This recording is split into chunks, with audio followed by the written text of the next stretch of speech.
सो next question जो given है यहाँ पे exercise 5.3 question number 8, find the sum of first 51 terms of an AP.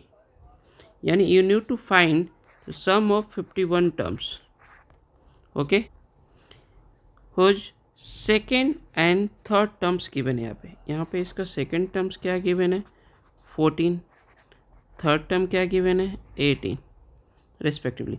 तो आपको जो ये सम ऑफ 51 टर्म्स फाइंड करना है, इसके लिए हम फॉर्मूला क्या यूज़ करेंगे, S N is equal to N by two 2a plus N minus 1d, है ना। एक और फार्मूला होता है N by two A plus A N.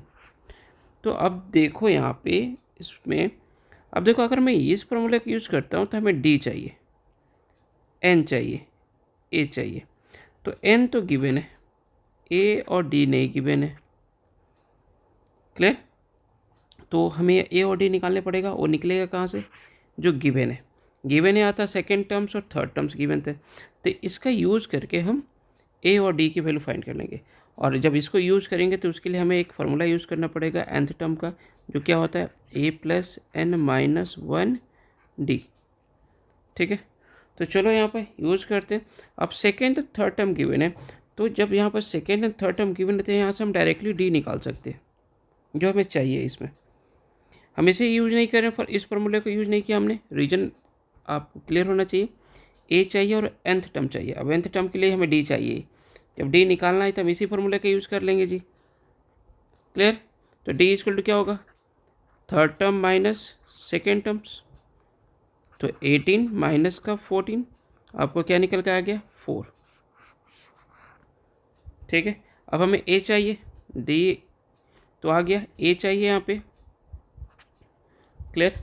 तीनों रेट A2 गिवन था, A2 क्या था आपका 14, तो इसको मैं लिख सकता था ए प्लस डी A2 को इस फार्मूला का यूज़ करके, क्योंकि सेकंड एन का वैल्यू सेकंड पुट करते ए 2 माइनस 1 हो जाता 20 14। ए की वैल्यू क्या आई थी नहीं पता हमें, डी की वैल्यू पता है 4, दैट्स 14। तो ए इक्वल टू क्या मिलेगा 14 minus 4 that is 10। First term पता चल चुका हमें। नाउ हमें करना क्या है, सम ऑफ 51 टर्म्स। तो एस एन का फॉर्मूला यूज़ करते हैं, N by two 2a plus N minus 1d, N की वैल्यू 51, तो 51 बाई टू, ए की वैल्यू 10 प्लस 51 माइनस 1 50, डी की वैल्यू आपको आ चुकी है 4, 51 by two, 2 into 10 20 plus 50 into 4 200, तो 51 बाई टू इंटू 220, तो मल्टीप्लाई कर दो 51 बाई टू, 2 से आपका एक क्रॉस हो जाएगा, है ना।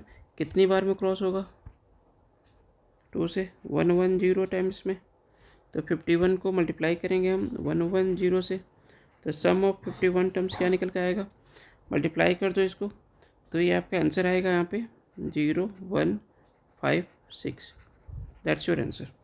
अब आपके मन में एक क्वेश्चन राइज कर रहा होगा, सर यहाँ पे ये जो गिवन है इससे हम इक्वेशन भी तो बना सकते थे, जो अभी तक इससे पहले करते आए। हाँ बना सकते थे, तो वहाँ पे कोई अलग अलग टर्म्स गिवन रहती, यहाँ पे कंटिन्यूस टर्म है, सेकेंड और थर्ड टर्म गिवन है, तो दैट्स वाई मैंने डी डायरेक्टली निकाल लिया। अगर आप इसको नहीं समझ पा रहे हो तो आप सिंपली A2 लिखा था ना, A2 की जगह हम क्या लिखेंगे, A2 इज इक्वल टू 14, तो A2 के लिख सकता था मैं a plus D is equal to 14, that's equation 1। And A3 आपको गिवन था 18, इसको भी लिख सकता था a plus 2d is equal to 18, that's a second equation. अब इस दोनों इक्वेशन को, इक्वेशन 1 और इक्वेशन 2 को हम क्या करेंगे, सॉल्व करेंगे, है ना। कोई भी मेथड से, सब्स्टिट्यूशन मेथड से सॉल्व कर सकते थे या एलिमिनेशन मेथड से सॉल्व कर लेते, ए और डी यहाँ से निकल जाएगा। एक बार आपका ए एंड डी निकल जाएगा तो हम इस फार्मूले का यूज़ करके सम ऑफ 51 टर्म्स क्या कर लेते, फाइंड कर लेते। तो नेक्स्ट क्वेश्चन नेक्स्ट वीडियो में देखेंगे, तब तक के लिए बाय।